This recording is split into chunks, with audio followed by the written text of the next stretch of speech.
Vamos a concluir la lección número 2 relativa al delito de homicidio, hablando de algunas modalidades del mismo.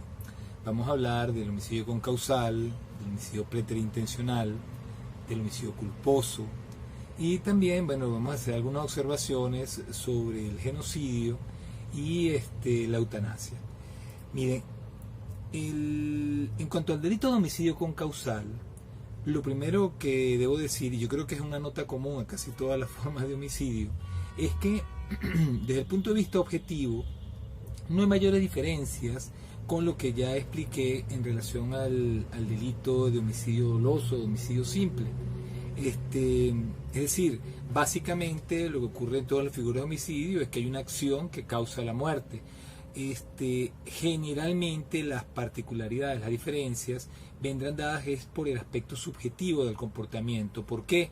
Bueno, porque desde el punto de vista del dolo, quizás pues no se trate del mismo dolo, quizás no se trate de la misma representación, o puede ser, como ocurre en los delitos imprudentes, que no hay representación, que no existiría representación, por lo menos en la hipótesis más básica, de la producción del resultado. Entonces, nosotros vamos a empezar con el delito de homicidio concausal para luego pues ir hablando de las otras figuras. Vamos a hacer señalamientos muy rápidos en todo caso de cada una de estas figuras, porque como les dije, casi todas terminan revirtiendo en el delito de homicidio doloso, que es el delito de homicidio simple, o la figura básica del delito de homicidio. En cuanto al homicidio doloso, algo muy importante que quiero poner énfasis, sobre todo de cara a todas estas explicaciones, es que si bien el legislador habla de dar muerte, eso no debe ser entendido, recuérdenlo muy bien, no debe ser entendido como que debe causarse necesariamente la muerte, que debe haber una acción positiva que cause la muerte, sino que esa expresión dar muerte tiene que interpretarse desde un punto de vista teleológico, desde un punto de vista buscando la intención del legislador, debe interpretarse en un sentido adscriptivo, en un sentido que allí puede ser abarcada cualquier forma de comportamiento humano, acción u omisión que desencadene el resultado o tenga como resultado la muerte de una persona. Incluso una de las interpretaciones teleológicas quizás pues más conocidas es la de entender que en el delito de homicidio la acción típica sería, o el comportamiento a realizar sería cualquier conducta que conduzca a un acortamiento, a acortar la vida de la víctima.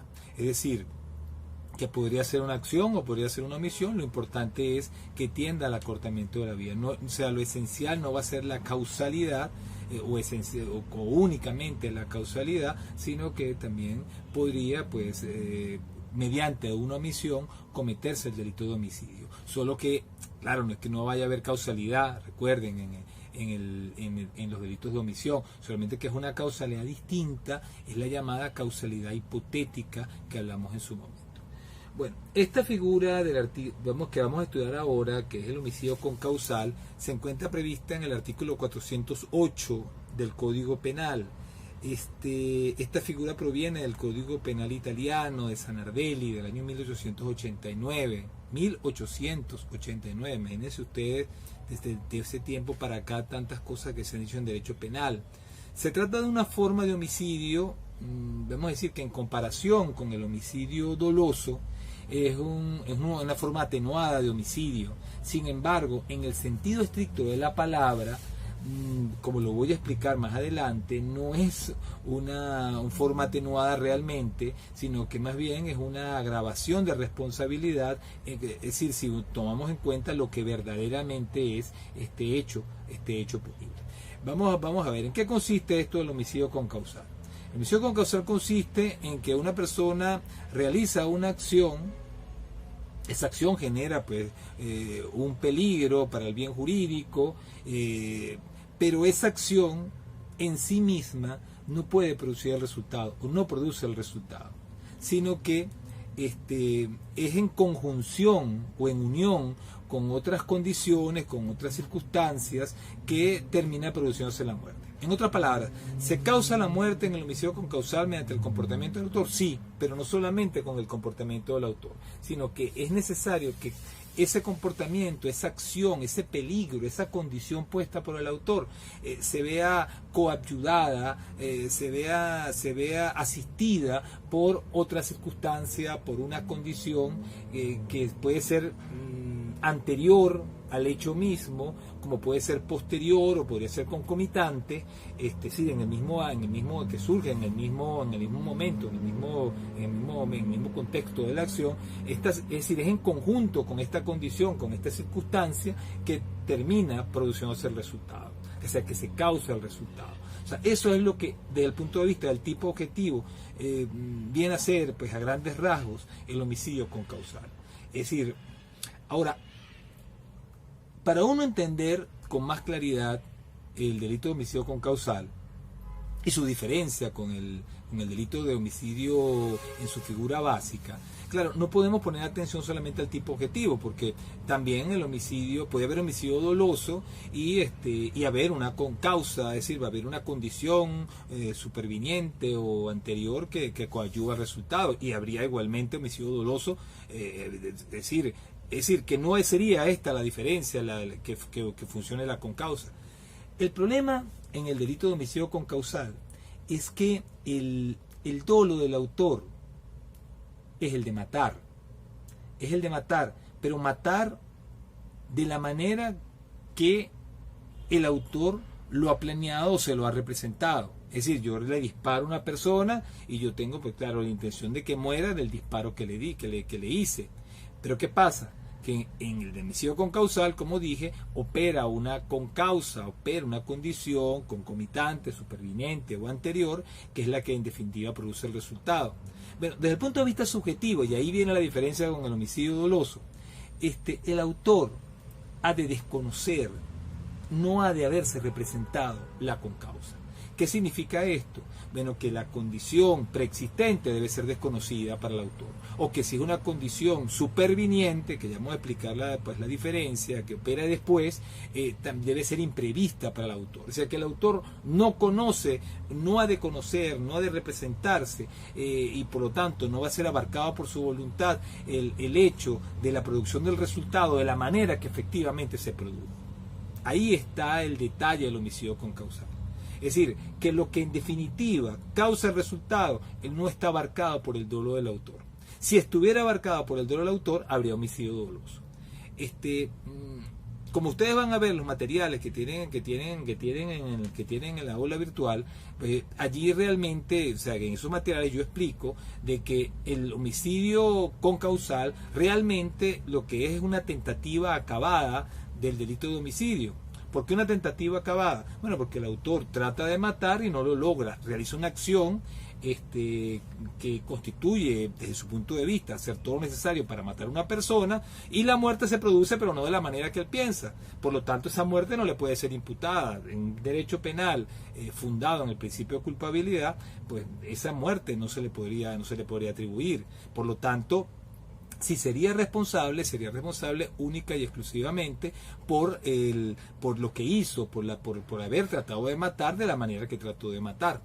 ¿Qué es lo que ocurre? Que el legislador decide no castigar a título de tentativa acabado, delito frustrado, sino que el legislador considera que aquí debe imputarse a título de homicidio consumado, y crea esta figura del homicidio con causal. Por eso, como dije al comienzo de la clase, en el homicidio con causal realmente no hay una atenuación. ¿Por qué? Porque si nosotros vemos la diferencia, las penas que hay para el homicidio, que se prevén para el homicidio con causal, y las comparamos con la pena que debería aplicarse por una tentativa acabada o delito frustrado de homicidio, la pena sería notablemente inferior, la pena del homicidio frustrado, que la pena del homicidio con causal. Es decir, que desde el punto de vista jurídico, realmente en el homicidio concausal hay una agravación de la responsabilidad penal. O sea, no, es decir, es verdad, con relación al homicidio doloso hay una atenuación, pero es que no se trata de la misma figura porque no hay dolo de matar en el sentido estricto de la palabra. O sea, hay dolo de matar, pero dolo de matar de una manera, pero no de la manera que en definitiva se produce el resultado. Entonces, por esa razón, como les dije, en el homicidio concausal no habría realmente, en el sentido estricto de la palabra, una atenuación, sino más bien una agravación de responsabilidad. En el homicidio concausal, entonces el tipo subjetivo, volvemos al tipo subjetivo, viene dado por el dolo, pero el dolo no abarca a la concausa. Las concausas, como dije, son condiciones, circunstancias pueden ser anteriores al hecho mismo. Por ejemplo, una concausa podría ser una concausa patológica, podría ser que una persona tuviera como una enfermedad, por ejemplo, una enfermedad que le impidiera la cicatrización, que le impidiera que una hemorragia no siga adelante, o sea, que tuviera hemofilia, ¿no? Esa enfermedad se llama la hemofilia. Entonces, para que una persona tuviera hemofilia, el autor no sabe que tiene hemofilia, le dispara con la intención de matar y le causa un rasguño, no logra matarlo con el disparo, pero en virtud de la hemofilia, imagínense ustedes, se desangra la persona y muere. Se logró lo que él quería, sí, logró lo que quería, pero no de la manera que quería, que era disparándolo. Aquí habría un homicidio concausal, y la concausa sería una concausa preexistente y de carácter patológico. Esto de las clasificaciones de la concausa la van a ver ustedes en el material. Así que bueno, que no te pongan, pues no pongan mucho cuidado a lo que estoy diciendo. Hay concausas patológicas, hay normales, hay naturales. Vamos simplemente aquí, les voy a explicar lo de la preexistente, que es anterior al momento del hecho, las concomitantes y las posteriores. Bueno, una concausa concomitante es una que opera en el momento del hecho. También debe ser imprevista o desconocida por el autor. Por ejemplo, resulta que yo tengo una sustancia explosiva en mi poder, el autor no lo sabe, me dispara y resulta que no me acierta en el disparo, o sea, no me logra herir, pero surge una chispa y explota la sustancia que yo tenía o el material explosivo y muero yo de la explosión. Bueno, en ese caso estaremos hablando de una concausa concomitante con el hecho. Algunos podrían decir que fue anterior, pero la doctrina aquí, pues los autores que he consultado aquí, consideran, bueno, que sería un ejemplo de una concausa concomitante que operaría en el momento del hecho, sobre todo si en ese preciso instante que yo agarro la sustancia o tengo en mi poder, si la tenía ya con anterioridad, bueno, sí es verdad, sería una concausa preexistente, pero si la tomo en el momento preciso del hecho y se causa la explosión de esa manera en el momento preciso del hecho, pero yo haber tomado la sustancia, haberla tomado en mi poder, pues entonces podríamos hablar de una concausa concomitante. Y una concausa posterior, bueno, es un hecho, es una condición o circunstancia que opera con posterioridad, o sea, superviniente, es una concausa superviniente, una concausa que opera con posterioridad al hecho. ¿Cómo podría ser cuál? ¿Cómo podría ser que yo hiera a una persona con la intención de matarla, la llevan al hospital y resulta que el médico que la atiende en el momento en el hospital, pues la atiende de una manera negligente, con falta de diligencia, con falta de prudencia, y hay una mala praxis y la persona muere? O resulta que no la atendió nadie, que no la pudo haber atendido nadie porque no estaba el médico. Condiciones como esa, podríamos decir que se tratan de una concausa superviniente. Fíjate, las concausas, es algo muy importante a destacarlo, siempre tienen que ser independientes del hecho mismo. ¿Qué significa que sean independientes del hecho mismo? O sea, que si la condición que coayuda a la producción del resultado es inherente al ataque al ataque o a la lesión producida por el autor, pues entonces no estaríamos hablando de concausa. Por ejemplo, si yo hiero a una persona y la persona muere de la infección que produce la herida, bueno, esa infección sería consustancial al hecho de la herida. Ahora, cuestión distinta es que lo hayan atendido, le hayan desinfectado la herida y luego la víctima no se haya tomado los medicamentos, no haya hecho el tratamiento adecuado para mantener la herida limpia y bueno, tiene o sea, se infecta y tiene una infección y en virtud de ello se produce una sepsis y en virtud de ello muere. O una peritonitis en el caso de una herida en el abdomen. O sea, es decir, si la condición que produce el resultado es consustancial al ataque, a la lesión producida, pues no estaremos hablando de una concausa. Siempre tiene que ser independiente y relacionada, claro está, con lo que hizo el autor. Si está completamente desconectada del comportamiento del autor, de manera que ella de forma directa podía haber producido el resultado, no estaríamos en presencia, por lo menos para la doctrina mayoritaria, de una concausa. Por ejemplo, yo con la intención de matar le disparo a la víctima no muere, la llevan al hospital, resulta que en el hospital se produce un incendio de manera fortuita y en el incendio muere la persona a la que le había disparado. Bueno, allí habría una desconexión entre la condición que coadyuva a la producción del resultado y la condición que yo puse con mi comportamiento, con mi conducta. Y bueno, la doctrina mayoritaria ahí diría que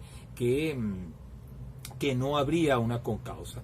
Algunos lo afirmarían, por ejemplo Arteaga diría, no, es que aquí se rompió el nexo de causalidad. No es que se rompa el nexo de causalidad, pero sí está influyendo en el acto un hecho que tiene el poder en sí mismo para de manera independiente producir el resultado, y en esa medida, o sea, que no es que coadyuva, sino que tiene la potencia, la capacidad de producir el resultado de manera independiente, y por esa razón no se aplicaría el homicidio concausal.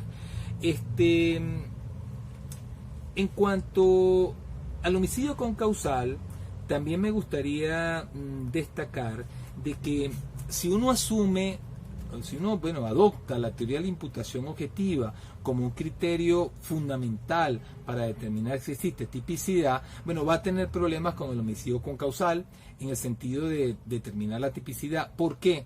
Bueno, porque muchos de los casos que se explican como de homicidio concausal, si uno aplica estrictamente la teoría de la imputación objetiva, si uno entiende que los tipos legales deben interpretarse teleológicamente con base a los conocimientos aportados por la teoría de la imputación objetiva, pues entonces, por ejemplo, en el caso que he mencionado hace un momento del sujeto que recibe la herida y resulta que no se toma los medicamentos, no se hace el tratamiento, no se desinfecta la herida diariamente, resulta que se le vuelve a infectar y muere de la infección, pues en ese caso la teoría de la imputación objetiva diría, bueno, aquí no se podría imputar la muerte al autor del hecho, porque aquí habría un hecho de la víctima, etcétera, etcétera. Es decir, habría competencia de la víctima y por la competencia de la víctima quedaría excluida la responsabilidad del autor en cuanto al resultado producido.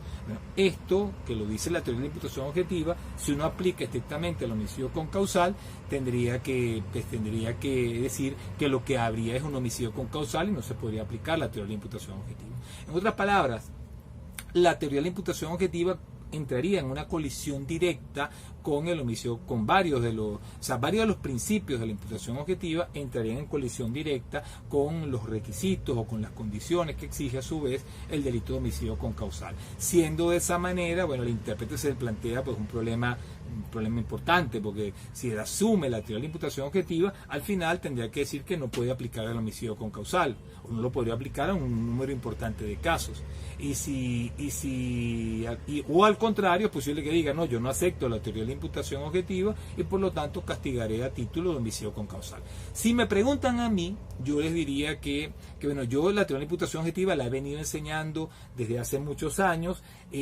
Tengo realmente actualmente mis dudas sobre la importancia de la misma. La doctrina mayoritaria asume la teoría de la imputación objetiva casi con los ojos cerrados. yo pues ahora tengo pues algunas dudas. Sin embargo, bueno, si aplicamos la teoría de la imputación objetiva, pues el homicidio concausal prácticamente desaparecería. Y la doctrina, repito, mayoritariamente, y la jurisprudencia extranjera sobre el tema del homicidio, sobre temas como el homicidio, no duda en aplicar la teoría de la imputación objetiva. Los ejemplos, la mayoría de los ejemplos de la teoría de la imputación objetiva son relativos precisamente al delito de homicidio. Entonces, allí, bueno, quedaría una duda interpretativa. De todas maneras, yo creo que, como veremos más adelante, hay suficientes argumentos para negar la aplicación del homicidio concausal, no necesariamente el de la imputación objetiva, sino que hay suficientes argumentos constitucionales para negar que se aplique el homicidio concausal. Pero eso lo vamos a ver un poquito más adelante. Bueno, precisamente el punto con el que vamos a concluir esto del homicidio concausal es el de si es constitucional o no es constitucional el mismo. Mire, el problema de la constitucionalidad del homicidio concausal, yo lo he planteado desde antes. Yo tengo un trabajo precisamente sobre este tema, lo pueden encontrar en el blog, también en un correo del Instituto de Ciencias Penales, que se llama Imputación Objetiva, Homicidio Concausal, y allí planteo el problema de la imputación objetiva en primer lugar, pero también el problema de la constitucionalidad. ¿En qué consiste este problema de la constitucionalidad? Oye, que en un derecho penal de un Estado de Derecho, en un derecho penal democrático, en un derecho penal liberal, la responsabilidad penal siempre debe ser una responsabilidad que tome en cuenta el aspecto subjetivo del comportamiento.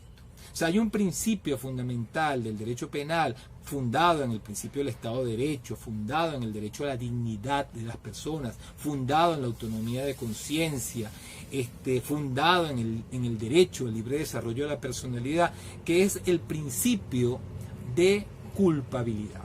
De acuerdo a este principio que se llama con una locución latina del nullum crimen sine culpa, de acuerdo con este principio no puede haber responsabilidad penal si no existe dolo o existe imprudencia. Es decir, que para poder castigar a una persona por un hecho determinado, esa persona tiene que habérselo representado, haberlo querido, o podérsele atribuir a su negligencia, imprudencia, impericia, la violación de deberes de cuidado. Si ese no es el caso, entonces estaría prohibido terminantemente lo que se llama la responsabilidad objetiva o la responsabilidad por el mero resultado. Es decir, en un derecho penal democrático, respetuoso de la dignidad, en que se prohíba la arbitrariedad, etcétera, etcétera, no se puede castigar por la mera producción del resultado, porque no se puede castigar porque una conducta haya desembocado, como en este caso, en la muerte de alguien, sino que es necesario la subjetividad, que la persona haya querido, sea representada.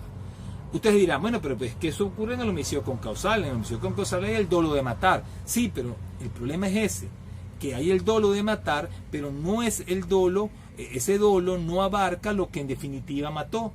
Es decir, que para que existiera realmente dolo de matar en un caso como el del homicidio concausal, sería indispensable que el autor conociera la concausa, conociera la condición, la circunstancia imprevista, superviniente, concomitante o anterior.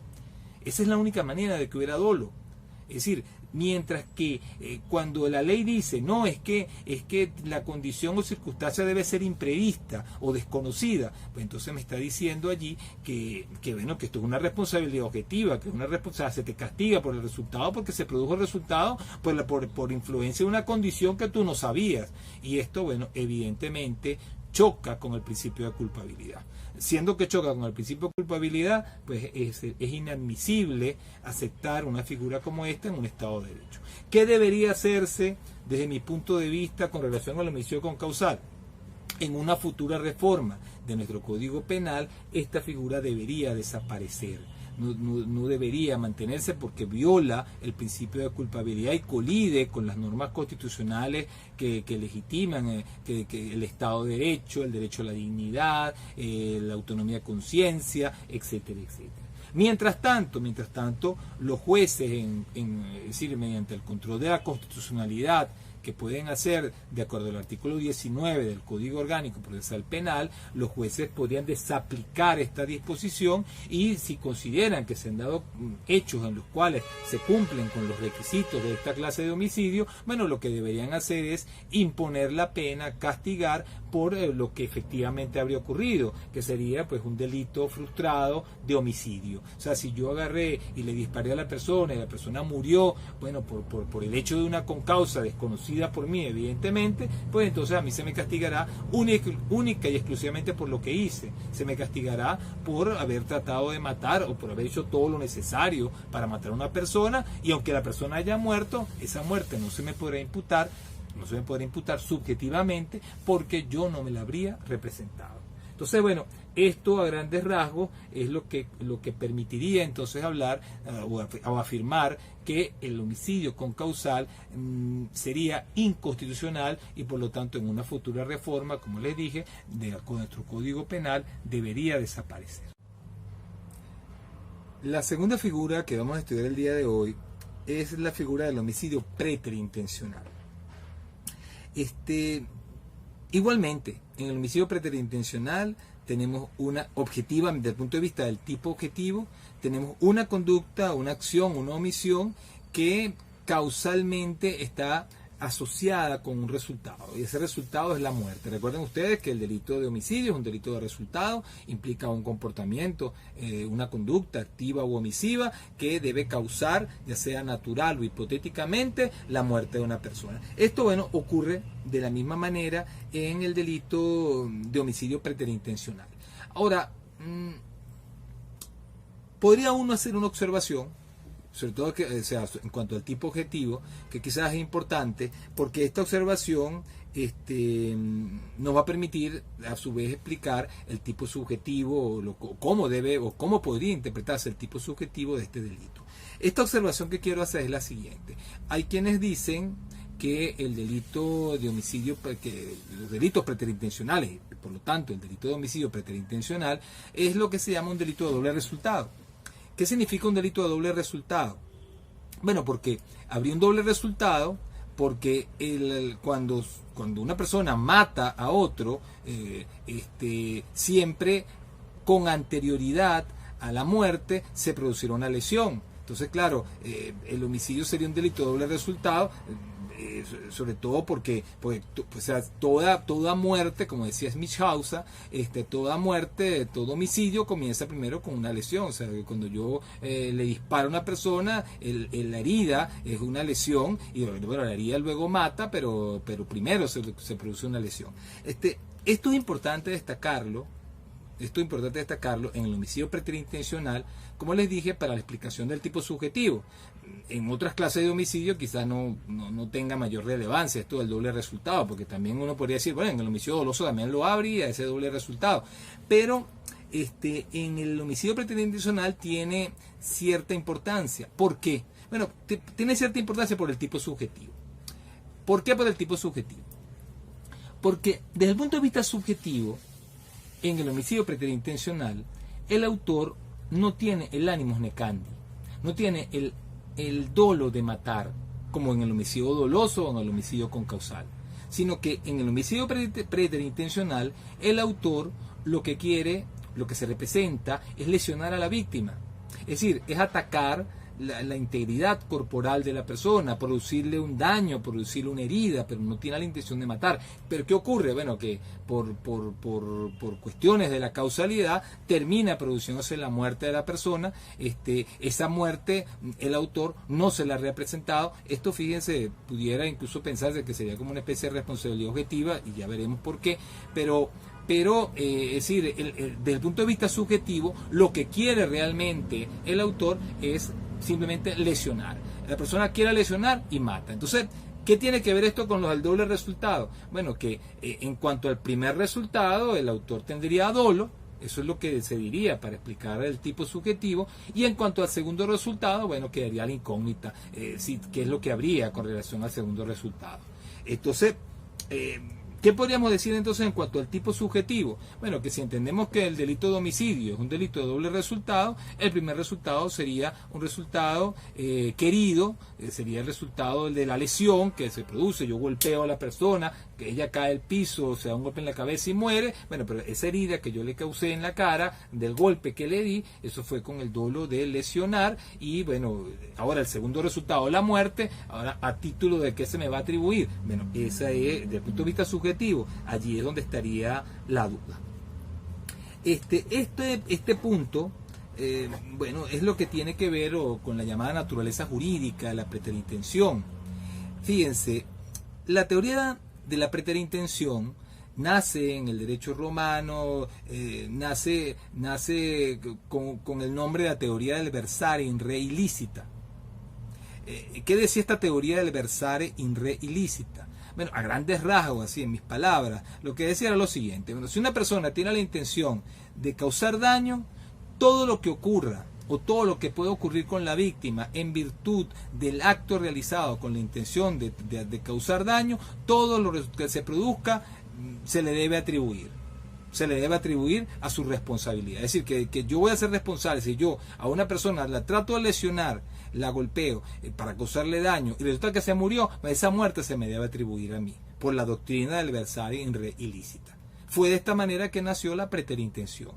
Entonces, ¿por qué esta teoría? ¿Cuál fue la razón de ser esta teoría? Bueno, el problema de poder probar el dolo, de si se representó, si quiso, ¿no?, el resultado más grave, etcétera, etcétera. Como eso, sobre todo en aquellos tiempos, todavía se mantiene la dificultad, pero en aquellos tiempos mucho más, la dificultad probatoria. Por eso se crearon teorías como estas, para no tener que probar, y habría como una especie de presunción de dolo con relación al segundo resultado, una presunción de que eso también fue querido, o se me atribuirá simplemente por el hecho de yo haber querido causar un daño inicialmente. Si usted quiso hacer daño, todo lo que ocurra con posterioridad, pues eso también se le va a atribuir, aunque usted no lo haya querido directamente. Más o menos esa es la idea de la teoría del versare in re illicita. Si uno sigue por este camino, que fue quizás la forma histórica de la preterintención, pues uno tendría que decir que el primer resultado en el delito de homicidio preterintencional sería, pues, a título de dolo de lesionar, y el segundo resultado habría una responsabilidad objetiva. Una responsabilidad objetiva que, bueno, como ya lo dije, con relación al homicidio concausal, sería inconstitucional. ¿Por qué? Porque está prohibida la responsabilidad objetiva en virtud del principio de culpabilidad. Esta tesis, bueno, quizás por eso la conocemos desde el punto de vista histórico, pero la estoy explicando desde el punto de vista histórico, pero pareciera que no sería la tesis más correcta si uno entiende que el derecho penal de un Estado de Derecho debe ser un derecho penal que tome en cuenta siempre el aspecto subjetivo de la conducta. Hay quienes han dicho también, que hay muchas posiciones, primero, contra la naturaleza jurídica. Yo voy a simplemente seleccionar tres, las que considero más importantes, y claro, ustedes podrán, si quieren, investigar otras tesis al respecto. Otra posición es la que entiende de que en la preterintención habría una mezcla entre dolo, que podría ser directo o podría ser un dolo eventual, una mezcla entre dolo en general, y dolo eventual en cuanto al segundo resultado. O sea, en otras palabras, de que habría dolo de lesionar, en el primer resultado habría dolo de lesionar, y en cuanto al segundo resultado, la muerte de la víctima, el autor actuaría con dolo eventual.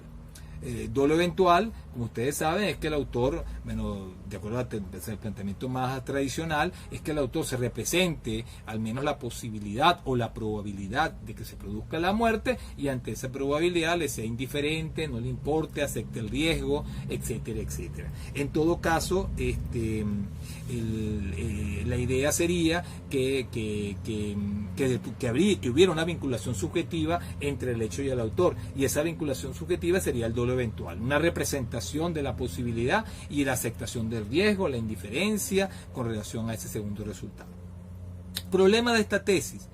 Esta tesis parte de la base de considerar que el dolo eventual es menos grave que el dolo directo. y por eso se entiende la tesis, ¿no? Entonces, y por eso implicaría una atenuación de responsabilidad en cuanto a la responsabilidad por el homicidio doloso o ese homicidio doloso, el tipo básico del delito de homicidio.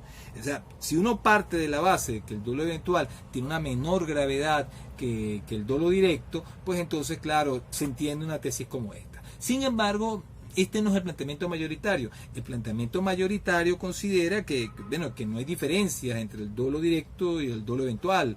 Es decir, y que la responsabilidad no tiene por qué ser menor en el dolo eventual. Entonces, si es así, entonces no se explicaría por qué el homicidio preterintencional, o sea, si era dolo eventual en cuanto al segundo resultado, no se explicaría por qué el homicidio preterintencional es un homicidio atenuado en comparación con el homicidio doloso y con el homicidio concausal. O sea, aquí realmente hay una atenuación de responsabilidad. Eso no se entendería si uno entiende si uno sostiene que hay una mezcla entre dolo directo y dolo directo o dolo eventual. En cuanto al primero, dolo directo o dolo eventual, y en cuanto al segundo resultado, dolo eventual.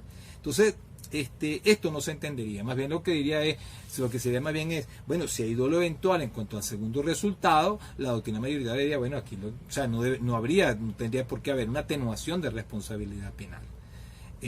Claro, esto tiene respuesta desde el otro punto de vista, pero no quiero entrar en mayor discusión.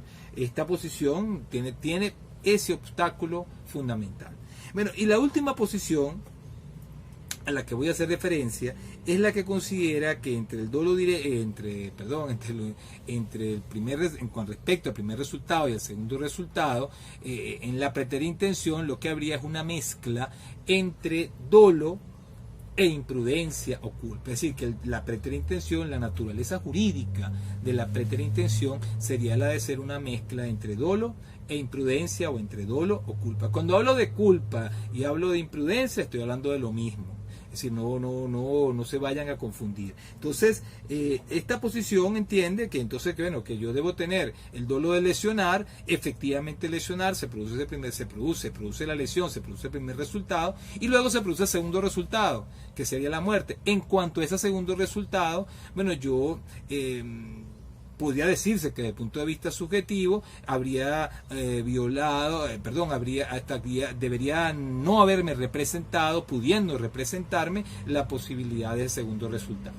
Si no me lo representé, pudiendo habérmelo representado, entonces pues habría preterintención siempre que hubiera dolo de lesionar al comienzo. O sea, si yo tendría que no haberme representado el segundo resultado, o habérmelo representado y confiar en que no se produciría la muerte. Esto para los que aceptan como modalidad de la imprudencia la llamada imprudencia consciente o con representación.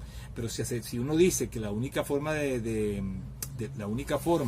imprudencia es la imprudencia inconsciente, pues entonces esto significaría que en cuanto al segundo resultado, el autor no debería haberse representado ese segundo resultado, y se le imputa precisamente porque se entendería que esto vendría a ser como una violación del deber objetivo de cuidado, una violación de reglas de prudencia, de diligencia de la persona, que serían constitutivos en definitiva de culpa, y por lo tanto la preterintención sería pues una mezcla entre dolo y culpa. Esta posición quizás sea la mayoritaria. No obstante, les digo una cosa: el homicidio preterintencional ha venido desapareciendo en las legislaciones de los países de los países más desarrollados en el ámbito penal. O sea, es decir, legalmente ya no se prevé el homicidio preterintencional en la legislación española, por ejemplo, o en la alemana, que yo recuerde. Sin embargo, se acepta la preterintención, o se acepta, por lo menos en la jurisprudencia española, se acepta la preterintención y se toma en consideración la preterintención en cuanto a la determinación de la responsabilidad penal. Pero, insisto, o sea, como figura legal, esta figura ha venido desapareciendo, y quizá por eso los autores ya no se plantean tanto la discusión sobre naturaleza jurídica o no. Yo diría de todas maneras que la tesis mayoritaria es la de entender de que en la preterintención habría una mezcla entre dolo y culpa, y nunca en ningún caso una mezcla entre dolo y responsabilidad objetiva. La del dolo eventual, bueno, es discutible. Claro, el problema es que desde el punto de vista, podemos decir, de la doctrina mayoritaria, no habría diferencias entre dolo directo y dolo eventual. Desde el punto de vista político-criminal deberían castigarse de la misma manera, y siendo así, pues entonces lo que habría es homicidio doloso. No se justificaría por una atenuación de responsabilidad como la que prevé el artículo 410 del Código Penal. No debería establecerse esa atenuación de responsabilidad si es que en realidad fuera una mezcla entre dolo y dolo eventual. Dolo en cuanto al primer resultado, que puede ser dolo directo, dolo eventual, y en cuanto al segundo resultado, únicamente dolo eventual. Bueno, el último punto que quisiera hacer referencia con relación a esto del homicidio preterintencional es la distinción que deberíamos hacer entre los llamados delitos calificados por el resultado y los delitos preterintencionales. ¿Por qué quiero hacer alusión a esta diferencia? Porque fíjense, si nosotros revisamos en el artículo 392 del Código Penal, allí vamos a tener una figura que es la llamada violación seguida de muerte, que es un delito calificado por el resultado. No es un delito preterintencional, sino que es un delito calificado por el resultado. Mientras que en el artículo 410 tenemos pues un delito preterintencional, que es precisamente el homicidio preterintencional. Entonces, es necesario quizás aclarar la diferencia que existe entre un delito calificado por el resultado y un delito preterintencional como el homicidio, sobre todo con ocasión de este artículo 392. ¿Qué es lo que se castiga en el 392? Bueno, que usted haya violado a una persona, es decir, que haya cometido el delito de violación, que explicaremos más adelante, y con ocasión de su comportamiento, la víctima haya muerto. Cuando esto ocurre, se incrementa la responsabilidad penal. Hay un incremento importantísimo de la responsabilidad penal. Se aumenta la pena por la producción del resultado. Fíjense, algo muy distinto de lo que ocurre en la preterintención. En la preterintención, lo que hay más bien es una atenuación de la pena. Sin embargo, fíjense, este hecho del artículo 392, alguien podría decir, bueno, profesor, pero eso también es una preterintención. ¿Por qué es una preterintención? Bueno, porque sería un delito doble resultado, diría alguien. ¿Y por qué un delito doble resultado? Bueno, porque hay un primer resultado querido, que es el doloso, que es el que la persona viola a la víctima, o sea, se produce la lesión del bien jurídico de la libertad sexual. Y hay un segundo resultado, que es la muerte de la víctima. Esa muerte, fíjense, por lo menos históricamente se considera que se imputaría a título de responsabilidad objetiva. ¿Por qué? Porque los delitos calificados por el resultado derivarían también del versar in re ilícita. Entonces, si es así, entonces, bueno, pareciera realmente, por lo menos, y si se decía también que la preterintención deriva del versar in re ilícita, pareciera pues entonces que no habría diferencias entre los delitos calificados por el resultado y la preterintención. Pero si es así, porque en un caso se atenúa y porque en otro caso se incrementa la pena. Allí está el detalle, o sea, allí está el problema. Entonces, lo que pasa es que no se trata de lo mismo. Miren, en los delitos preterintencionales se produce un doble resultado, pero ese doble resultado está en la misma línea del bien jurídico. Se trata del mismo bien jurídico. O sea, la vida y la integridad personal son bienes jurídicos íntimamente vinculados. Es decir, no se puede lesionar la vida, causar un daño al bien jurídico de la vida sin haber lesionado. O sea, porque es decir, el cuerpo humano es el soporte de la vida.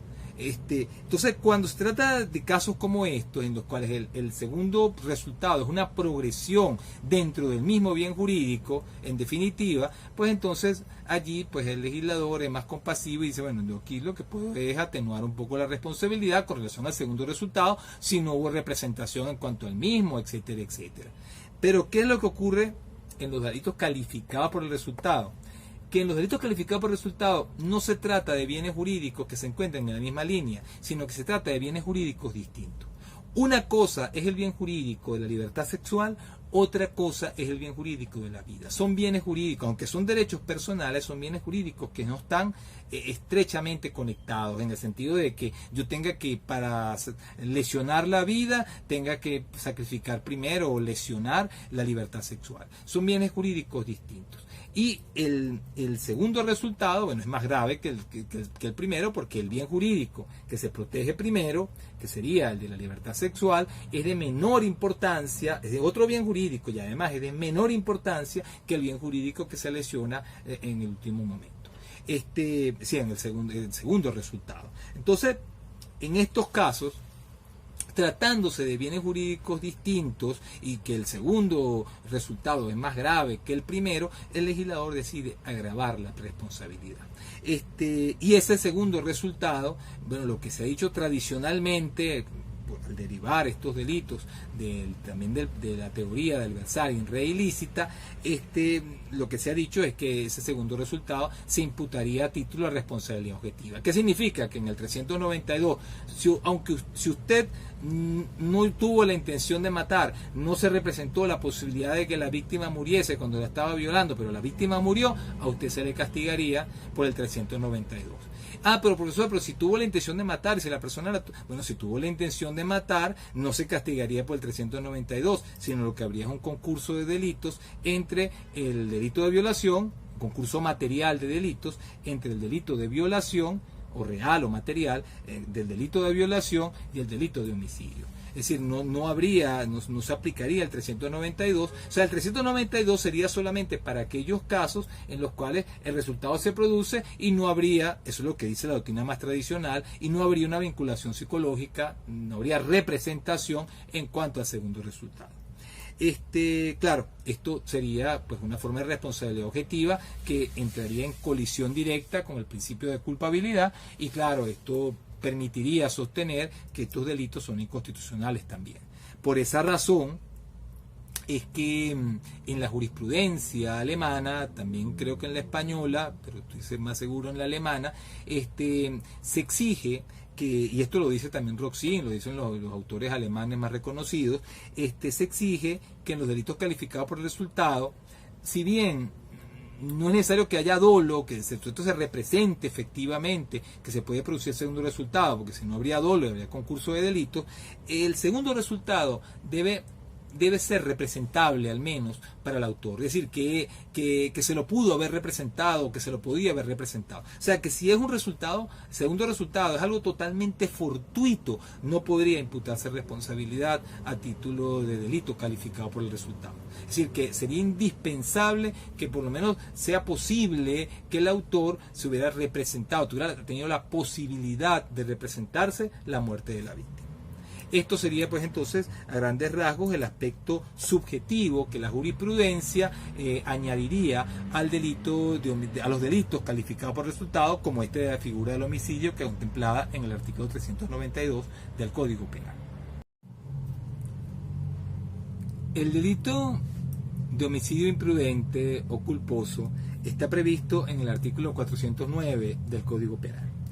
Este delito también tiene también su tipo objetivo y bueno, hay quienes dicen que no tiene tipo subjetivo, otros decimos que sí, pero en lo que existe acuerdo es que tiene un tipo objetivo.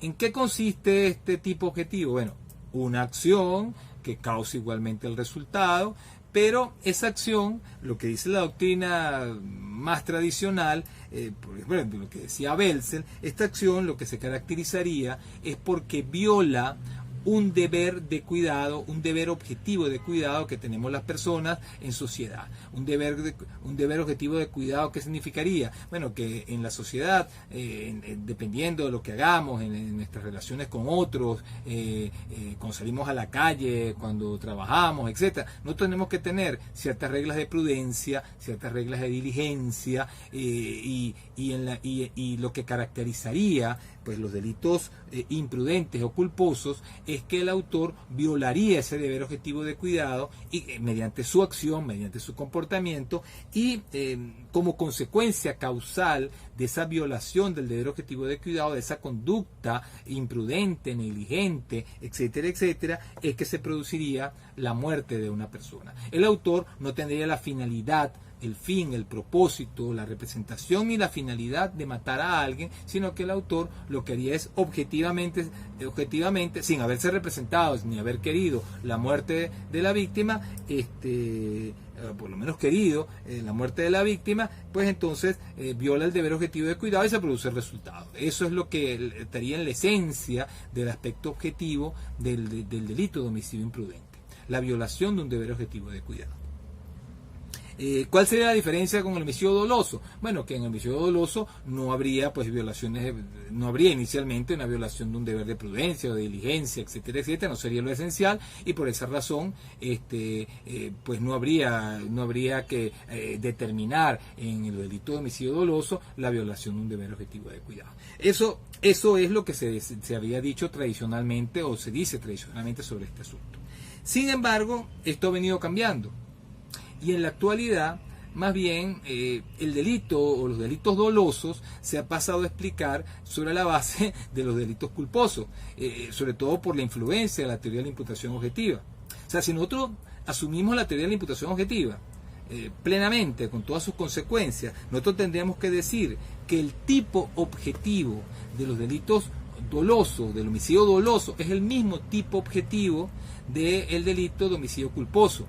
Y cuando digo que es el mismo tipo objetivo es porque también en el homicidio doloso habría la violación de reglas de prudencia, diligencia, etcétera. Es decir, que también en el homicidio doloso la persona habría sido imprudente, negligente, etcétera, etcétera, habría violado objetivamente esas reglas, solamente que al final se lo habría representado y lo habría querido. Mientras que en el homicidio culposo se produce esa violación, pero el autor, desde el punto de vista subjetivo, no se lo habría representado. Fíjense, desde este punto de vista, los delitos culposos tendrían un tipo subjetivo que vendría dado por la falta de representación. En cambio, la tesis tradicional diría, no es necesario un tipo subjetivo, basta con que haya la violación de un deber objetivo de cuidado mediante el comportamiento.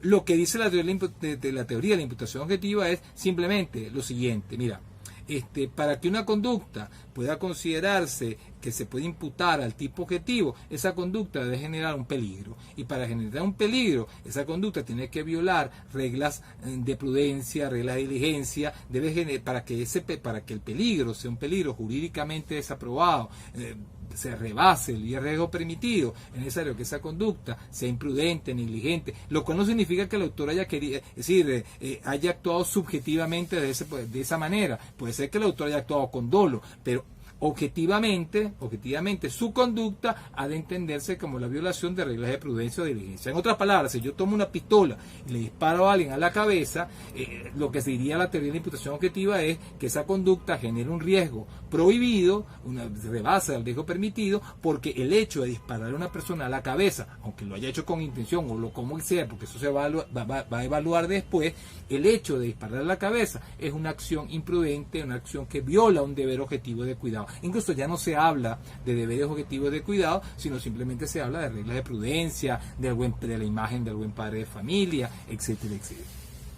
En conclusión, en la actualidad se entiende que el tipo objetivo del delito, por ejemplo, de los delitos culposos como el homicidio, es el mismo tipo objetivo del homicidio doloso o de los delitos dolosos, el mismo tipo objetivo en el sentido de que lo explica la teoría de la imputación objetiva, y que el aspecto subjetivo es lo que diferenciaría el asunto. Me explico: en el delito de homicidio doloso el autor viola normas de cuidado, objetivamente hablando, pero se lo representa y lo quiere hacer desde el punto de vista subjetivo, mientras que en el homicidio imprudente, en la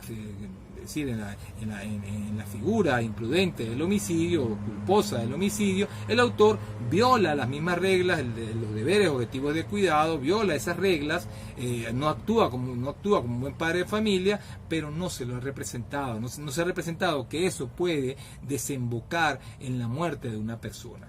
Es decir, lo que se dice inclusive, vamos a decir, de la forma más actual, es que la esencia, desde el punto de vista subjetivo, del delito imprudente sería la de ser un error de tipo, o sea, una falta de representación sobre el tipo objetivo, pero un error de tipo vencible. Ustedes deben recordar, por su estudio de la parte general, que cuando un error de tipo, cuando un error de tipo es vencible, subsiste la responsabilidad imprudente. Es decir, aquí habría entonces un error de tipo vencible, lo que se diría, en los delitos imprudentes siempre habría entonces un error de tipo vencible. O sea, que el autor no tendría una representación correcta del tipo objetivo y pues, no se representaría el resultado como consecuencia de su comportamiento y de la violación de deberes de cuidado, de deberes de diligencia, no se representaría el resultado, y en virtud de ello es que se le atribuiría responsabilidad.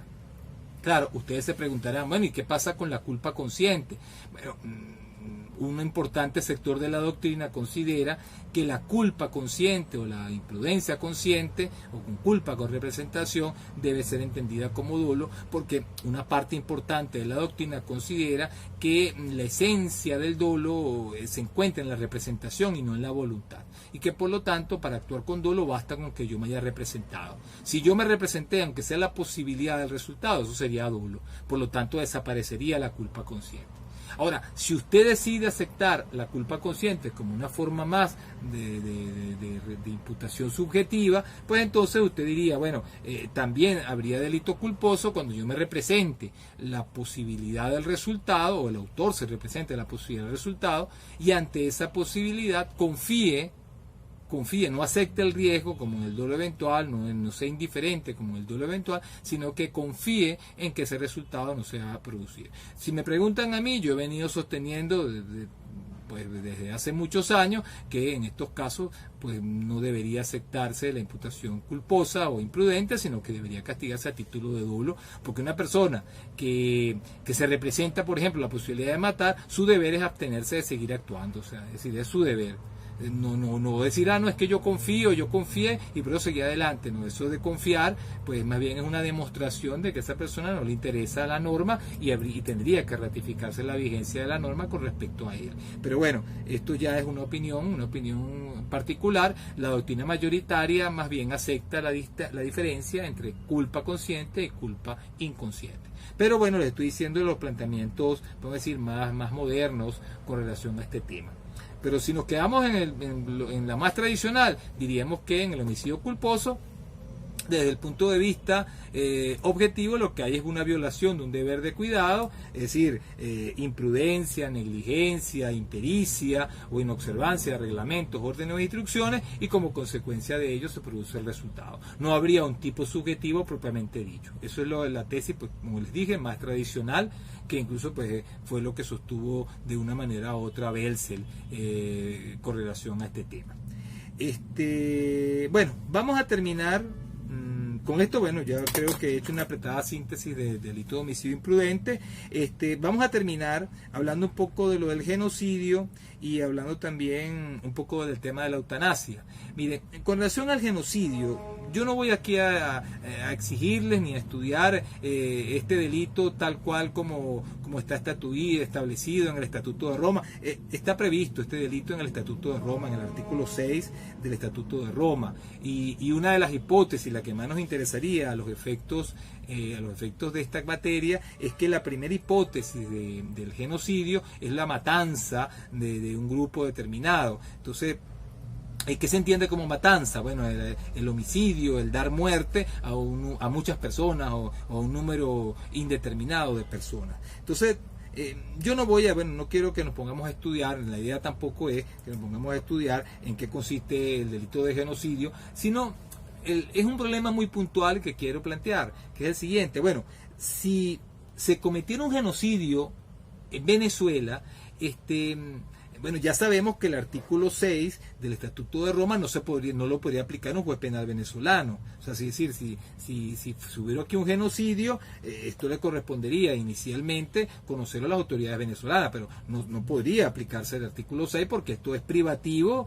de la Corte Penal Internacional. La Corte Penal Internacional es la que podría investigar y castigar por un delito como este o cualquier otro delito de los llamados de lesa humanidad. Entonces, la pregunta sería, bueno, dado que en el Código Penal venezolano ni en las leyes penales venezolanas se encuentra regulado el genocidio, la pregunta sería, bueno, ¿qué haría un juez penal si tuviera pues una matanza o conociera de una matanza de un grupo determinado? De un grupo determinado de personas? O sea, ¿qué haría el juez penal? ¿Cómo calificaría jurídicamente el hecho? Mire, yo lo que simplemente diría es que, o podría decir, es que deberían aplicarse las reglas contenidas en el Código Penal. Primero el delito de homicidio, en cualquiera de sus modalidades, dependiendo de las condiciones, de las circunstancias de cada caso concreto, de cada una de las muertes.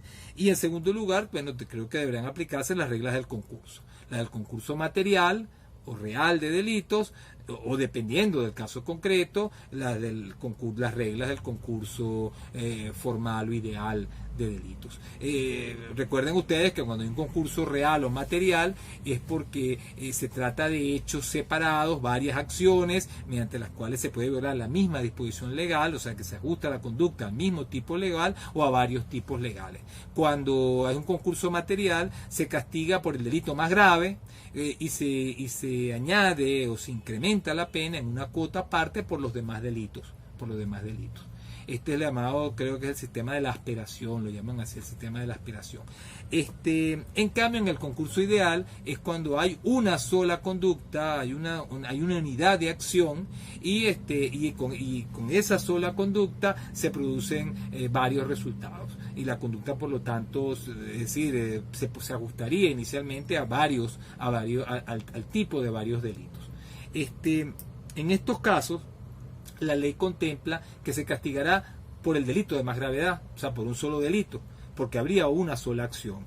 Este punto, claro, es controversial, porque vamos a suponer que yo mate mediante una sola acción a muchas personas. Entonces pongo una bomba en un sitio y murieron allí 100, 200 personas de un grupo determinado. Entonces la pregunta es, oye, entonces se me castiga por un solo homicidio, o se me debería castigar por un homicidio más una cuota aparte por los otros 99, que sería, si se aplicarían aquí las reglas del concurso material o las del concurso ideal. Miren, autores como Arteaga consideran que se tendrían que aplicar las reglas del concurso material, porque él hace una distinción entre la unidad de hecho y la unidad de acción, y dice que el sistema venezolano es un sistema de unidad de hecho. ¿Cuál diferenciaría un hecho de una acción? Bueno, según Arteaga, lo que pasa es que en el hecho habría que añadir, además del comportamiento, el resultado. Entonces, por ejemplo, si yo mato a 100 personas, habría 100 resultados, habría una conducta, es verdad, habría una sola conducta, pero habría 100 resultados y por lo tanto habría 100 hechos, y por lo tanto se aplicarían las reglas del concurso material desde el punto de vista de Arteaga. En cambio, si uno asume el criterio de la unidad de acción, sigo citando a Arteaga, entonces pues no importaría el número de resultados, sino lo que importaría es si hubo una actividad o no hubo una actividad. Desde mi punto de vista, realmente no hay diferencias entre hecho y acción desde el punto de vista jurídico. Un hecho es lo mismo que una acción desde el punto de vista jurídico, y eso así lo podemos encontrar en infinidad de disposiciones de nuestro Código Penal, y también en lo que dice la doctrina. Expresiones como conducta, hecho, comportamiento, son términos que tienen un significado equivalente. Un hecho puede ser una acción en un sentido estricto de la palabra, como una omisión, y es lo mismo que un comportamiento, etcétera, etcétera. Entonces, cuando el legislador dice que el que mediante una acción produzca varios resultados será castigado por un solo delito, bueno, pues que realmente fue una sola acción. Si usted puso una bomba y esa bomba lanzó una granada y con esa granada mató a 10 personas, 30 personas, pues realmente pues lo que habría es una sola acción, habría un solo hecho, y en esa medida tendría con todo el dolor del alma que aplicar las reglas del concurso ideal o formal de delitos, que están previstas en el artículo 98 del Código Penal, y mientras que la del concurso material del 96 en adelante. De todas maneras, ustedes pueden revisar eso en las reglas del concurso que señala pues el Código Penal. Bueno, el último punto que vamos a estudiar es el relativo a la eutanasia. Bueno, desde el punto de vista actual, uno podría decir que la eutanasia sería como pues aquellos casos en los cuales se le da muerte a una persona. O sea, haríamos presencia pues de principio de un homicidio, se le da muerte a una persona, pero eso tendría, entre comillas, una justificación. ¿Cuál sería la justificación? Bueno, de que esa persona tenía una enfermedad terminal, una enfermedad que le producía dolores gravísimos, mucho sufrimiento, y una enfermedad incurable, una enfermedad que en definitiva desembocará en la muerte, y que además también podría añadirse a esto que la persona quisiera morir, si le pediría o le pidiese a alguien que lo ayudase a morir porque no se encuentra en las condiciones o tiene el temor de hacerlo por su propia cuenta. Entonces, se hablaría de eutanasia cuando una persona le da muerte a otra, pero tiene estos motivos. Claro, históricamente no es lo mismo. Históricamente, esto de la eutanasia o la buena muerte, esto era una medida eugenésica que se tomó históricamente para evitar que ciertas razas o castas no fueran afectadas, no fueran adulteradas, y entonces, bueno, por ejemplo, entonces se mataban a las personas con retraso mental o que hubieran nacido con ciertas taras. Fíjense que incluso esto en la Alemania nazi, fue una de las justificaciones para que a los niños que nacieran con ciertos defectos, que nacieran pues con algún defecto, ya sea mental o corporal, eso era pues motivo para que se le diera la buena muerte. Bueno, ese no es el sentido actual, en todo caso, este no es el sentido actual de la eutanasia, sino que cuando se plantea la eutanasia, incluso se discute mucho y hay quienes son fervientes defensores de la misma, cuando se plantea es en estos casos que he mencionado, de que una persona tenga una enfermedad terminal que le causa mucho sufrimiento, excesivo sufrimiento, dolores, por ejemplo un cáncer, y entonces, bueno, esta persona tendría, la pregunta es si tendría pues derecho a morir y por lo tanto que estuviera justificado, que fuera lícito, eso es lo que se exige, pero muchos exigen que fuera lícito que se le produzca la muerte a la persona, si esa persona efectivamente desea morir. Como dije al comienzo, esto colide con la protección que se da a la vida desde el punto de vista constitucional, que como les dije anteriormente es una protección absoluta, y que el bien jurídico, por lo tanto, de la vida es indisponible para terceros. O sea, todo esto que se exige, esto que se solicita, los defensores de la eutanasia, chocaría con esta idea. Recuerden ustedes, como les dije, pues que la vida es indisponible para terceros, es disponible solamente para su titular, pero si usted mismo decide suicidarse, ¿no? Y si usted se suicida, pero usted no puede decir a otro, mátame, porque si ese otro me mata, por lo menos desde el punto de vista de nuestro ordenamiento, ese otro cometería homicidio, independientemente que pudiera haber algún atenuante por el hecho del sufrimiento, por el consentimiento, etcétera, etcétera. Podría haber alguna atenuación, pero nunca, en ningún caso la conducta sería lícita o permitida. La doctrina, bueno, hace distinciones en cuanto a la eutanasia. Existe la llamada eutanasia activa, también se menciona la eutanasia pasiva, y bueno, entre las clasificaciones vamos también a hablar de la indirecta. La eutanasia activa vendría a ser cuando se realiza una acción o una omisión que conscientemente está dirigida a cortar la vida de otro, pues a matar a otro, por una enfermedad, como les dije, terminal o irrecuperable. Esta clase de eutanasia es la que por excelencia se encuentra en el marco de la prohibición. Es decir, está terminantemente prohibido matar a otro, y esto no es una razón que justifique o pueda justificar la muerte de una persona. Se pueden alegar razones como el sufrimiento, etcétera, pero esas razones no tendrían el rango como para aceptar que se exima de responsabilidad a una persona. No hay una causa de justificación que se amolde en estos casos. quizás uno podría decir, bueno, pero ¿por qué no sería un estado de necesidad?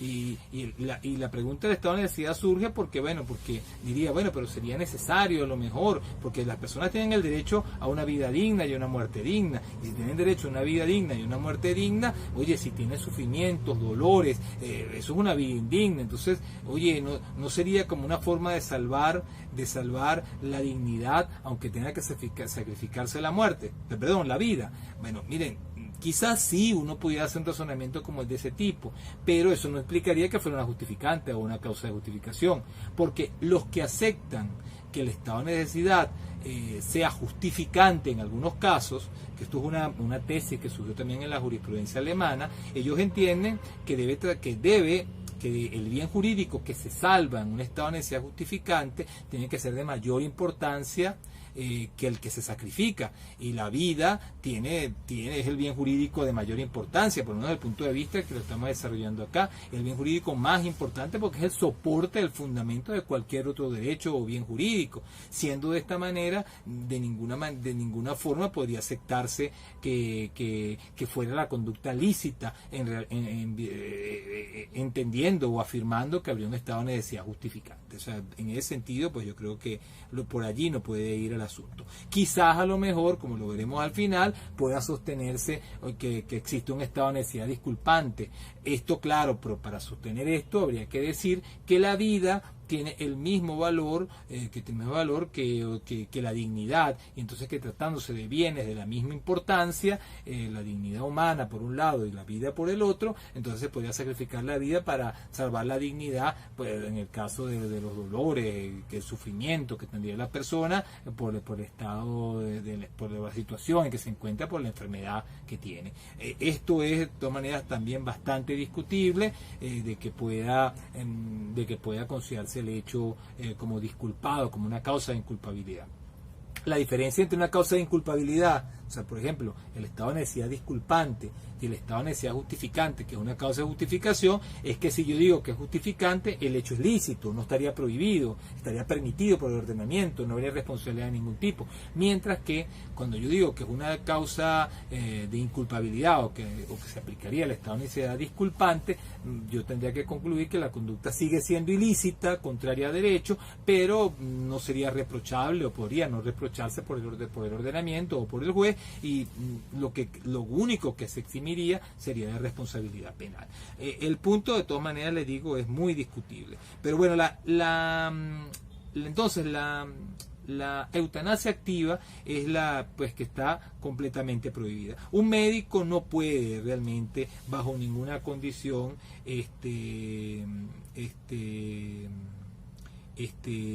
causar la muerte de otro, ya sea porque esté sufriendo, por la razón que sea, no puede causar la muerte. Entonces, fíjense, la legislación médica en esto es bastante determinante. El artículo 80 del Código de Deontología Médica dice expresamente: es obligación fundamental del médico el alivio del sufrimiento humano. Es verdad, pero no puede en ninguna circunstancia, dice este artículo 80, provocar deliberadamente la muerte de un enfermo, aun cuando esto sea solicitado por él o por sus familiares. O sea, es decir que bajo ninguna condición el médico podría causar la muerte o producir la muerte dolosamente del paciente. El mensaje de la ley entonces es bastante claro para los profesionales de la medicina. Ellos deben respetar de manera absoluta la vida y bajo ninguna circunstancia podrán lícitamente provocar la muerte de una persona, ni siquiera porque lo hiciera el propio paciente, ni que se lo pidiera el propio paciente o sus familiares. A diferencia de la eutanasia activa, la eutanasia pasiva es la que consiste en no darle un tratamiento médico a la persona cuando ese tratamiento no tendría un fin terapéutico, es decir, cuando ese tratamiento no generaría frutos, no lograría una mejora de la situación del paciente. En estos casos, pues se trataría pues entonces de una omisión, no de una acción que causaría directamente el resultado, sino una omisión de llevar a cabo tratamientos o medidas que no tendrían ningún sentido respecto de la enfermedad. Por ejemplo, mantener artificialmente a la persona con vida, Lo que sí estaría obligado siempre el médico es al alivio del dolor, pero no a mantener a la persona con vida de manera artificial. O sea, no estaría obligado ni siquiera porque se lo soliciten los familiares. Generalmente se le pregunta a los familiares, pero el médico no está obligado a mantener a la persona. La eutanasia pasiva estaría entonces dentro del marco de nuestro ordenamiento, estaría permitida en las hipótesis que estoy señalando desde el médico. El médico no está obligado pues a medidas que desde el punto de vista terapéutico, desde el punto de vista del arte de la medicina, no conducirían a ningún tipo de resultado. Esto lo dice, por ejemplo, el artículo 28 de la Ley del Ejercicio de la Medicina. Dice: el médico que atiende a enfermos o enfermas irrecuperables no está obligado al empleo de medidas extraordinarias de mantenimiento artificial de la vida. En estos casos, de ser posible, oirá la opinión de otros profesionales de la medicina. Asimismo, dice el artículo 81 del Código de Deontología Médica que el médico que atiende a enfermos irrecuperables no está obligado al empleo de medidas extraordinarias de mantenimiento artificial de la vida. En estos casos, de ser posible, oirá la opinión de otros profesionales de la medicina. Entonces, bueno, en definitiva, esta clase de eutanasia, la eutanasia pasiva, no se encuentra prohibida por el ordenamiento venezolano. Se trata de una conducta completamente lícita, a diferencia de la eutanasia activa. Mucho más, es decir, esta eutanasia pasiva puede ser incluso solicitada por el propio paciente o por sus familiares. O sea, es decir, el propio paciente podría decir: mira, que no se tomen medidas de tratamientos extraordinarios de recuperación, o que si van a ser infructuosos. O sea, si yo no quiero un determinado tratamiento, yo no estoy obligado, es decir, no estoy obligado a recibirlo, ni usted tiene por qué darme ese tratamiento. Nadie podría obligar a un paciente a tener que someterse a ese tratamiento, es lo que quiero decir, si es que fuera su voluntad de que no se le apliquen en las condiciones en que se encuentra. A nadie se le puede obligar a mantenerse en agonía y sufrimiento mediante medidas paliativas que lo que harían es solo alargar esa situación funesta en que se encuentra la persona. Un interrogante que deberíamos estudiar es acerca de qué debería hacerse en caso de que un paciente no tuviese conciencia para expresar su voluntad en este sentido. Bueno, el médico podría. O sea, el médico podría no aplicar las medidas, claro, pero él corre el riesgo allí de que vengan y lo denuncien y digan que no lo atendió. O sea, y que fue una eutanasia activa, etcétera. O sea, puede decir que fue un homicidio. Entonces, por esa razón surge la pregunta: bueno, pero si la persona no puede declarar su voluntad de que no se tomen esas medidas paliativas, infructuosas, si no lo puede decir y no están tampoco sus familiares, ¿qué puede hacerse en esos casos? ¿O qué podría hacerse? Bueno, el médico puede, repito, el médico puede, pero no siendo el caso de que el paciente pueda dar su consentimiento, entre comillas, o decir que bueno, que no se le apliquen las medidas, o no estén los familiares, el asunto se torna bastante dificultoso. Hay quienes dicen o quienes considerarían que de todas maneras el médico debe hacerlo y que a su favor operaría lo que llaman algunos autores el consentimiento presunto. ¿Qué significa esto del consentimiento presunto? Bueno, el consentimiento presunto significa que en el caso concreto, tratándose de una acción que sería favorable o que sería realizada a favor del paciente, a favor del que, bueno, resulta víctima, pero que era el paciente, pues entonces el juez debería considerar el hecho justificado, precisamente porque el médico lo que estaría concretando los deseos que se tendría el titular del bien jurídico. Eso a grandes rasgos. Entonces, o sea, es decir, ¿qué es el consentimiento presunto? Un consentimiento que no se dio porque la persona estaba inconsciente o no se encontraba en el momento del hecho, pero que de haber estado, el juez diría, o sea, es una valoración judicial, el juez diría, de haber estado en el caso concreto o de haberse le podido preguntar, pues entonces él diría que sí, que se tomara la medida. Entonces, si uno dice o entiende que en un caso como este habría un consentimiento presunto, pues entonces la conducta del médico se encontraría justificada, es decir, no podríamos decir que habría un delito de homicidio, una eutanasia activa, etcétera, etcétera. El consentimiento presunto como causa de justificación, entonces podríamos definirlo pues como una valoración que haría el juez respecto de un hecho típico, el cual por haberse realizado a favor del titular del bien jurídico, de haber estado en el momento del hecho, habría consentido su realización. Esa es la conclusión a la que debería llegar el juez. Esto sería una causa de justificación, importante tenerlo en consideración, supralegal, y por eso es que es un tema discutible. O sea, supralegal, ¿qué significa? Que no está en el Código Penal. En el Código ustedes penal no van a conseguir el consentimiento como causa de justificación. Sin embargo, la doctrina y la jurisprudencia, sobre todo la jurisprudencia alemana y española, han venido aceptando esto del consentimiento presunto, y bueno, yo creo que es algo que podemos de alguna manera adoptar o asumir en nuestra legislación, sobre todo que nosotros no tenemos una legislación que fuese en materia médica tan arcaica o vetusta como la de otros países. Además, bueno, en todo caso es importante destacar que en cuanto a esto de que la persona el paciente puede dar su opinión o su consentimiento respecto a estas medidas o tratamientos extraordinarios que no tiene sentido, de que no se, o sea, puede prestar su consentimiento de que no se le den esa medida. Fíjense, es importante tener en cuenta lo que dice el artículo 25 de la Ley de Ejercicio de la Medicina, o sea, en cuanto a que debe respetarse la voluntad del paciente. Si el paciente dice, a mí no me pongan esa medida, pues se le debe respetar. Claro, el consentimiento presunto es otra cosa, ¿no? Ya lo dejamos acá atrás, pero aquí lo que quiero destacar es que, de acuerdo al artículo 25 de la Ley de Ejercicio de la Medicina, el médico se encuentra obligado a respetar la voluntad del paciente. Mire, esto lo dice el artículo 25, dice más o menos lo siguiente: el profesional de la medicina se encuentra en la obligación de respetar la voluntad del paciente o de sus representantes manifestada por escrito cuando éste decida no someterse al tratamiento y hospitalización que se le hubiese indicado.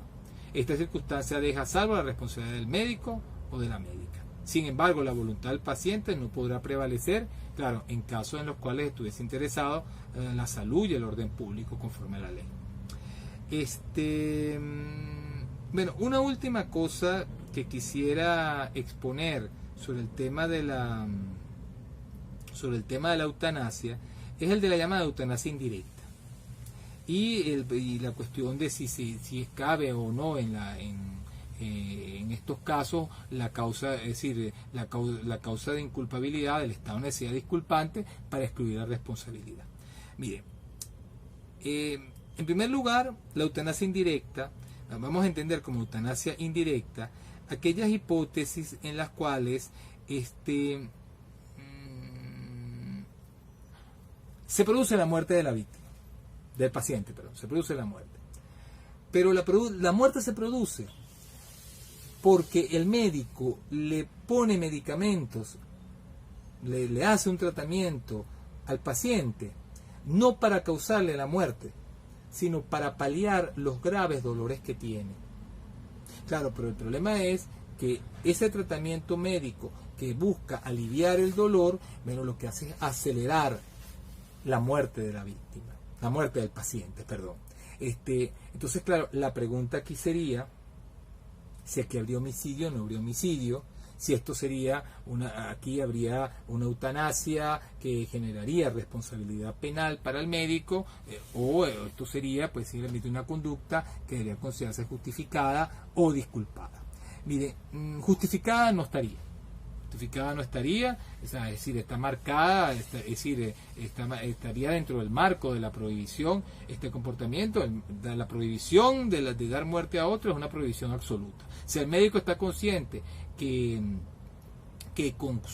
con el hecho de, por ejemplo, de administrarle ciertos medicamentos, por ejemplo la morfina para aliviar el dolor, esto va a acelerar la muerte de la persona, pero le va a aliviar el dolor y de manera de tener una muerte digna, o sea, el fin de su vida sea un fin digno, pues entonces es decir, no se trata de un caso semejante al de la eutanasia activa que debería castigarse. O sea, en estos casos, bueno, son casos que pues ameritan un análisis particular. La conducta no está justificada, es verdad, no estaría justificada, pero podría plantearse la cuestión de si está disculpada o no. Si leemos los autores más importantes sobre el tema, ellos dirán que aquí podría aplicarse el estado de necesidad disculpante, entendiendo de que se estaría salvando un bien jurídico de la misma importancia, esto es lo que dice la doctrina mayoritaria, de la misma importancia que el bien jurídico que se sacrifica. Mi opinión al respecto, o sea, bueno, claro, esto es una forma de eximir de responsabilidad al médico. Y claro, y esto pareciera, cónchale, que sería desde el punto de vista político criminal acertado. Oye, porque el médico no puede ver que la persona esté muriéndose allí del dolor, partiéndose del dolor y no hacer absolutamente nada cuando él tiene el deber de aliviar el dolor, de acuerdo a la ley de ejercicio de la medicina. Tiene el deber de proteger la vida, pero también tiene el deber de aliviar el dolor. Entonces, eso de que se le castigue por homicidio, por el hecho de haberle aliviado el dolor cumpliendo con uno de sus deberes, claro, eso es realmente inconveniente, o sea, no debería aceptarse, pero también está la prohibición de matar. Y esta persona, él sabe que está matando con su conducta, o sea, indirectamente está causando la muerte, y la prohibición es absoluta. O sea, ese es el problema. Miren, es un tema muy discutible. Mayoritariamente, por ejemplo, se considera que había un estado de necesidad. Yo tengo mis dudas. Yo creo que la vida, es verdad, si bien la doctrina mayoritaria dice, cuando se trata de bienes jurídicos personalísimos, como la vida, la integridad corporal o la dignidad, todos tienen la misma importancia. Yo creo que no puede haber no puede haber dignidad ni puede haber integridad corporal si no hay vida. O sea, realmente, o sea, el soporte, el fundamento último de cualquier derecho, de cualquier bien, es la vida. Si no hay vida, no hay derecho, no hay bienes, no hay nada.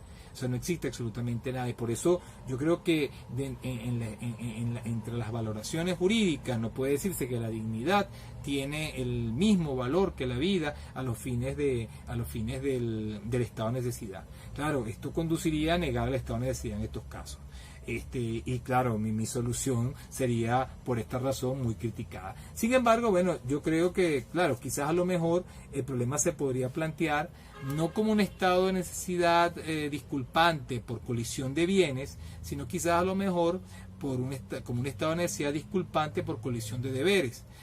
Porque está el deber de salvar la vida por un lado y el deber también de aliviar el dolor. El médico tiene esos dos deberes, y ante esa disyuntiva de cuál de los deberes cumplir, si salvar la vida, de mantener la vida o de aliviar el dolor, pues yo creo que quizás en este caso en particular deba dársele prevalencia en esta situación de necesidad al deber de aliviar el dolor, porque claro, el médico no puede ver que la persona esté muriéndose, partiéndose del dolor para cumplir el deber de salvar la vida. Entonces, o sea, yo creo que en una situación de hecho como la que estoy planteando, de una eutanasia indirecta, en que la persona tiene severos dolores, gravísimos dolores por la enfermedad terminal que sufre, quizás pues entonces podría aceptarse que hay un estado de necesidad por colisión de deberes y que se le daría preponderancia al deber jurídico de aliviar el dolor sobre el deber de la vida.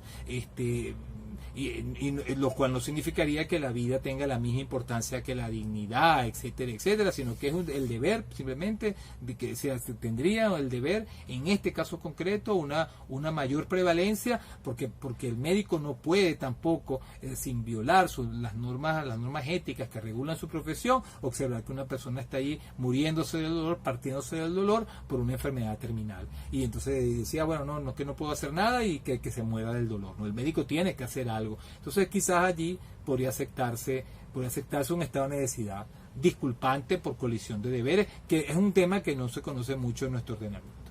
Entonces, la doctrina mayoritaria diría simplemente que hay un estado de necesidad disculpante, pero no se pondría a ver si es por bienes o por deberes, sino simplemente, o sea, nuestra doctrina diría eso, que hay un estado de necesidad disculpante. Lo que yo no creo es que pueda aceptarse una eutanasia activa por un estado de necesidad. Es decir, que venga un tercero y mate directamente a alguien para supuestamente paliar el dolor, aunque sea verdad que es para paliar el dolor, etcétera, etcétera, de una enfermedad terminal y haya consentimiento, o sea, que se cumplan todas las condiciones o requisitos que se ponen de la eutanasia. Miren, yo no considero que la vida tenga un valor semejante a la dignidad, a ese derecho a una muerte digna, a una vida digna. Yo creo que la vida está como el bien jurídico fundamental y debe tener una protección absoluta en un Estado de Derecho, y por lo tanto en una eutanasia directa, activa, no podría admitirse. Desde mi punto de vista, un estado de necesidad. Me pareciera que el planteamiento mayoritario va en el otro sentido, en el sentido de que sí podría admitirse siempre y cuando se cumplan los requisitos del estado de necesidad, sobre todo la necesidad de realizar el hecho para salvar el bien jurídico de la dignidad, que se consideraría de este punto de vista equivalente en cuanto a su valor jurídico a la vida de una persona. Yo creo que esa equiparación no podría hacerse. Bueno, con esto terminamos la lección número 2, que ha sido la lección sobre el delito de homicidio. Hemos visto todas las formas de homicidio. Nos restaría ahora, bueno, con el tema siguiente, hablar de las agravaciones o las agravantes del delito de homicidio. Vamos a hablar del homicidio agravado, del homicidio calificado, y también, bueno, vamos a tocar algunas figuras delictivas del homicidio agravadas que se encuentran en leyes especiales. Entonces, bueno, con esto terminamos la lección número 2. Nos veremos próximamente para continuar con estas lecciones de Derecho Penal Especial en la Universidad Central de Venezuela. Hasta pronto.